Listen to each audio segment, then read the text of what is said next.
എന്നെ ഈ പരാതി പറഞ്ഞ ആളുകളിൽ ഏറ്റവും ഞെട്ടിച്ച ആളുകളിൽ ഒരാൾ ഷഹനാസാണ്. കോൺഗ്രസിലടക്കമുള്ള മഹിളാ കോൺഗ്രസിലടക്കമുള്ള സ്ത്രീകൾക്ക് വ്യക്തമായി ധാരണയുള്ള ഒരാൾ തന്നെയാണ് രാഹുൽ മാങ്കൂട്ടം എന്ന് പറയുന്ന വ്യക്തി. നിങ്ങൾ അവൻ്റെ കഥകൾ കേൾക്കണം. കഥകൾ കേട്ടാൽ നിങ്ങൾ ഇതൊന്നും അല്ല. ഷഹനാസ് എൻ്റെ ഇവരെയൊക്കെ വെച്ച് താരതമ്യപ്പെടുത്തുമ്പോൾ കുറച്ചും കൂടെ അടുത്ത സുഹൃത്തായിരുന്നു. കർഷക സമരത്തിന്റെ സമയത്ത് ഞാൻ ഷഹനാസിനോട് മിസ്ബിഹേവ് ചെയ്തു. ആ കർഷക സമരത്തിൽ പങ്കെടുത്ത ഒരു വ്യക്തിയാണ് ഞാൻ. എനിക്ക് രാഹുൽ മാങ്കൂട്ടം മെസ്സേജ് അയച്ചിട്ടുണ്ടായിരുന്നു, എന്തുകൊണ്ടാണ് നിങ്ങൾ ഞങ്ങളോട് പറയാതെ പോയതെന്ന്. ഞാനങ്ങനെ പറഞ്ഞിട്ടില്ല. നമ്മൾ രണ്ടാളും പോകുന്ന കാര്യമാണ് ഉദ്ദേശിച്ചതെന്ന്. അതിനുത്തരം ഞാൻ അന്ന് കൊടുത്തിട്ടുണ്ട്. ഷഹനാസ് ആ മറുപടി പറഞ്ഞതൊന്ന് പുറം ലോകത്തേക്ക് വിടട്ടെ. അയ്യോ അത് വേണ്ട. എനിക്കറിയുന്ന ഷഹനാസ് ഞാൻ യൂത്ത് കോൺഗ്രസ് പ്രസിഡന്റ് ആകാൻ ആശംസ നേർന്നിട്ടുള്ള ഷഹനാസാണ്. എനിക്കറിയുന്ന ഷഹനാസ് ഞാൻ യൂത്ത് കോൺഗ്രസ് പ്രസിഡന്റ് ആയതിനു ശേഷം എനിക്ക് അഭിനന്ദനം പറഞ്ഞ ഷഹനാസാണ്. നീ എന്നെ നാറ്റിക്കരുത്. എനിക്കറിയുന്ന ഷഹനാസ് ഞാൻ യൂത്ത് കോൺഗ്രസ് പ്രസിഡന്റ് ആയതിനു ശേഷം നീ ലിറ്ററേച്ചർ ഫെസ്റ്റിവൽ അടക്കമുള്ള പരിപാടികൾ നടത്തണം എന്ന് പറഞ്ഞ് എനിക്ക് ഉപദേശം തന്ന ഷഹനാസാണ്. ഓഹോ, അപ്പോൾ അങ്ങനെ ഒരു സംഭവം ഉണ്ടായിരുന്നല്ലേ. ഞാനൊരു എഴുത്തുകാരിയാണ്. സ്ത്രീപക്ഷ നിലപാടിന് ഏത് പക്ഷത്തേക്കാൾ ഇമ്പോർട്ടൻസ് കൊടുക്കുന്ന ഒരാളാണ്.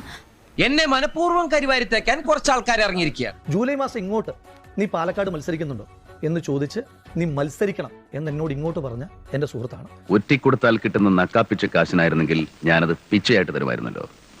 പക്ഷേ അതൊന്നും അല്ല തന്റെ ഉദ്ദേശം. ഷഹനാസിനെ ദുബായിലേക്ക് വിളിക്കുന്നത് മാഗ്ബത്ത് പബ്ലിക്കേഷൻസ് എന്ന് പറയുന്ന ഷഹനാസിന് കൂടി പങ്കാളിത്തമുള്ള ഒരു സ്ഥാപനം. ആ സ്ഥാപനത്തിന്റെ ബുക്ക് പബ്ലിഷിംഗിലാണ്. ചുമ്മാ ഇങ്ങനെയുണ്ടോ കള്ളന്മാര് ലോകത്ത്?